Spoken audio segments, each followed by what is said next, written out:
ഇന്ന് second day ആയതുകൊണ്ട് തന്നെ ഉസ്താമാറും പിള്ളേരെല്ലാം ഫുൾ ആവേശത്തിൽ കോളേജിന് മുമ്പിൽ വന്ന് അങ്ങനെ ഫലസ്തീൻ ദേശീയത്തിൽ ഞമ്മ ഇറങ്ങി. ഡിഗ്രി തേർഡ് ഇയറും ഡിഗ്രി ലാസ്റ്റ് ഇയറാണ് ഫസ്റ്റത്തെ കളി.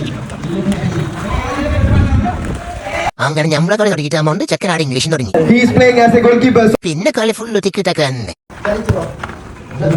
മാഞ്ചസ്റ്റർ സിറ്റിന്റെ കളി പോലെ പാസുകൾ കറക്റ്റ് നടക്കുന്നുണ്ട്, പക്ഷെ സ്കോർ ആണെയില്ല.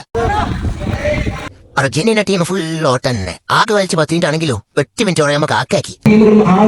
അങ്ങനെ സെറ്റായിട്ട് കളിച്ചിട്ട് ഞമ്മ ഇങ്ങനെയല്ല സെമി കയറി. ഇനി ഫസ്റ്റ് സെമി ഡിഗ്രി ഫസ്റ്റ് ഇയറും ഡിഗ്രി സെക്കൻഡ് ഇയറും സെമിയിൽ ചെക്കനെ ഫോളെല്ലാം ആക്കിയിട്ട് റെഡ് മേങ്ങിയിട്ട് ഓരോ ടീം തോറ്റു. ഡിഗ്രി ഫസ്റ്റ് ഇയർ നേരെ ഫൈനലിൽ കയറി. പിന്നെ സെക്കൻഡ് സെമിയിൽ ഞമ്മ ഇറങ്ങി. ഞമ്മവും +1 കളി.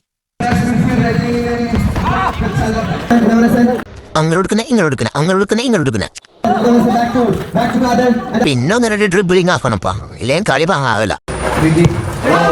അങ്ങനെ സെമി ഞമ്മ ഫുൾ പാസിംഗ് കളിച്ചിട്ട് സെറ്റായിട്ട് ഗോളെല്ലാം അടിച്ചിട്ട് ഡ്രോ ആയതുകൊണ്ട് തന്നെ ലാസ്റ്റ് പെനാൽറ്റിയിൽ തോറ്റി. അങ്ങനെ +1 ഫൈനലിൽ കയറി. അങ്ങനെ +1 ഡിഗ്രി ഫസ്റ്റ് ഇയറും ഫൈനൽ കളി. അങ്ങനെ കളി തുടങ്ങി. 2 ടീം ഇഞ്ചോടിച്ച് പോരാട്ടായിരുന്നു.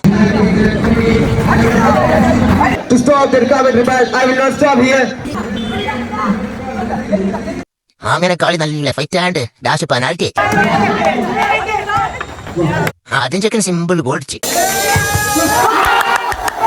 പിന്നെ ചെക്കനെ സേവല് കണ്ടിട്ട് എല്ലാം അന്തം വിട്ടു. അങ്ങനെ പെനാൽറ്റിയിൽ +1 ജയിച്ചു. പിന്നെ ഗ്രൗണ്ടിൽ ഫുൾ ഓരോ ആറാട്ടന്നെ. അങ്ങനെ ഉസ്താനിന്റെ കപ്പെല്ലാം മെയിൻ ഫോട്ടോ എല്ലാം എടുത്തിട്ട് ഫുൾ ആവേശമായി. അപ്പൊ നമ്മുടെ മന്ത്ലി ഗെയിം അങ്ങനെ സിമ്പിൾ ആയി കഴിഞ്ഞ് ബാക്കി അടുത്ത വീഡിയോയിൽ ഇൻഷാ അല്ലാഹ്.